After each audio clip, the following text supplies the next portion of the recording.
ಚಿಕ್ಕ ಮಿಷಿನ್ಗೆ ಯಾವ ಥರ ಒಂದು ದಾರನ ಹಾಕಬೇಕಪ್ಪ ಅಂದರೆ, ಮೊದಲು ಇಲ್ಲಿ ಹಾಕಿ ಅದಾದಮೇಲೆ ನೋಡಿ ಇಲ್ಲಿ ನೀಟಾಗಿ ಅಬ್ಸರ್ವ್ ಮಾಡಬೇಕು. ಯಾಕಂದರೆ ಇಲ್ಲಿ ನೋಡಿ ಇಲ್ಲಿಗೆ ಮೇಲೆ ಹಿಂಗೆ ಹಾಕ್ಬಿಟ್ಟು ಜಸ್ಟು ಹಿಂಗೆ ಮೇಲೆ ಹಾಕ್ತೀರಾ ಕೆಲವು ಸ್ಟಾರ್ಟಿಂಗ್ ವರ್ಸು, ಇಲ್ಲಿ ಮೇಲೆ ಹಾಕ್ಬಿಟ್ಟು ಇಲ್ಲಾದಮೇಲೆ ಸ್ಟಿಚ್ ಬರ್ತಾಯಿಲ್ಲ, ಲೂಸ್ ಸ್ಟಿಚ್ ಬರುತ್ತೆ ಅಂತೀರಾ. ಹೌದು, ಇಲ್ಲಿ ಸಿಂಪಲಾಗಿ ಹಿಂಗೆ ಬಿಟ್ಟರೆ ಲೂಸ್ ಬರುತ್ತೆ. ಅದನ್ನೇನು ಮಾಡೋದು ನಾವು ಹಿಂಗೆ ಒಳಗಡೆ ಎಳ್ಕೋಬೇಕು.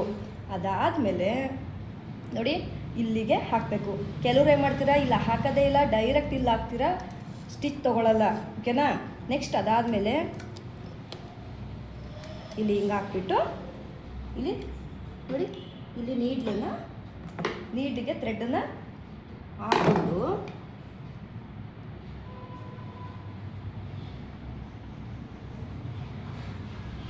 ಓಕೆನಾ. ಹಾಕೊಂಡಾದ್ಮೇಲೆ ಇಲ್ಲಿ ನೋಡಿ ಕೇಸಿಗೆ ಬಾಬಿನ್ ಹಾಕುವಾಗ, ಇದು ಬಾಬಿನು ಇದು ಕೇಸು. ಓಕೆನಾ.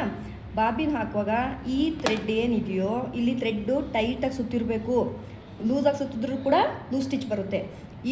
ಈ ದಾರ ಹಿಂಗೆ ನಮ್ಮ ಕಡೆಗೆ ಇರಬೇಕು. ಓಕೆನಾ. ಇದನ್ನು ಇಲ್ಲಿ ಹಿಂಗೆ ಹಾಕಿ ಈ ಒಳಗಡೆ ಇಲ್ಲಿ ಹೋಲಿದೆಯಲ್ಲ ಇಲ್ಲಿ ತೂತ ಅಲ್ಲಿಂದ ಇದನ್ನು ಹಿಂಗೆ ಒಳಗಡೆ ತಗೋಬೇಕು. ಓಕೆನಾ. ತಗೊಂಡು ಈ ಥರ ದಾರನ ಬಿಟ್ಟು ಇಲ್ಲಿ ನೋಡಿ ಈ ಥರ ಸ್ವಲ್ಪ ಓಕೆನಾ, ಜಾಸ್ತಿ ಪ್ರೆಸ್ ಮಾಡಿದ್ರೆ ಅದು ಕಟ್ಟಾಗ್ಬಿಡುತ್ತೆ. ಕಟ್ಟಾದ್ರಲ್ಲಿ ಹಾಳಾದಂಗೆ. ಓಕೆನಾ. ವೇಸ್ಟೇ ಅದನ್ನು ಸ್ವಲ್ಪ ಹಿಂಗೆ ಮಾಡಿಬಿಟ್ಟು ಇಲ್ಲಿ ನೋಡಿ ಇಲ್ಲಿ ಒಳಗಡೆ ಇಲ್ಲೊಂದು ಸ್ವಲ್ಪ ಹೋಲ್ ಥರ ಇದೆ ನೋಡಿ, ಆ ಜಾಗದಲ್ಲಿ ಹಿಂಗೆ ಇಟ್ಕೊಂಡು ಅಲ್ಲಿ ಟಕ್ಕಂತ ಸೌಂಡ್ ಕೇಳಿಸುತ್ತೆ, ಆವಾಗ ಇದನ್ನು ಬಿಡಬೇಕು. ಓಕೆನಾ. ಅದಾದಮೇಲೆ ನೋಡಿ ಈ ದಾರ ಇರುತ್ತಲ್ಲ ಇದನ್ನು ಈ ಕೈಲಿ ಇಟ್ಕೊಂಡು ಈ ಮಿಷಿನ ಫುಲ್ಲು ನಾವು ಕಾಲ ಪೆಟ್ಲನ್ನು ತುಣಿಬಾರ್ದು. ಓಕೆನಾ. ಈ ವೀಲ್ನ ಈ ಥರ ಕೈಲೇ ಇದು ಮಾಡಿಕೊಂಡ್ರು ಮೂವ್ ಮಾಡಿಕೊಂಡು ಕೆಳಗಡೆಯಿಂದ ದಾರ ಬರುತ್ತೆ. ಓಕೆನಾ. ನೋಡಿ ಕೈಲಿ ಇಟ್ಕೊಂಡೆ ನಾವು ಇದನ್ನು ದಾರನ ಮೇಲೆ ತೆಕ್ಕೋಬೇಕು. ತೆಗೆದಾದ್ಮೇಲೆ ಇದನ್ನು ಹಿಂದಕ್ಕೆ ಬಿಟ್ಟು ಈ ಥರ ಓಕೆನಾ. ಅದ ನಂತರ ಸ್ಟಿಚ್ಚನ್ನು ಸ್ಟಾರ್ಟ್ ಮಾಡಬೇಕಾಗ್ತದೆ.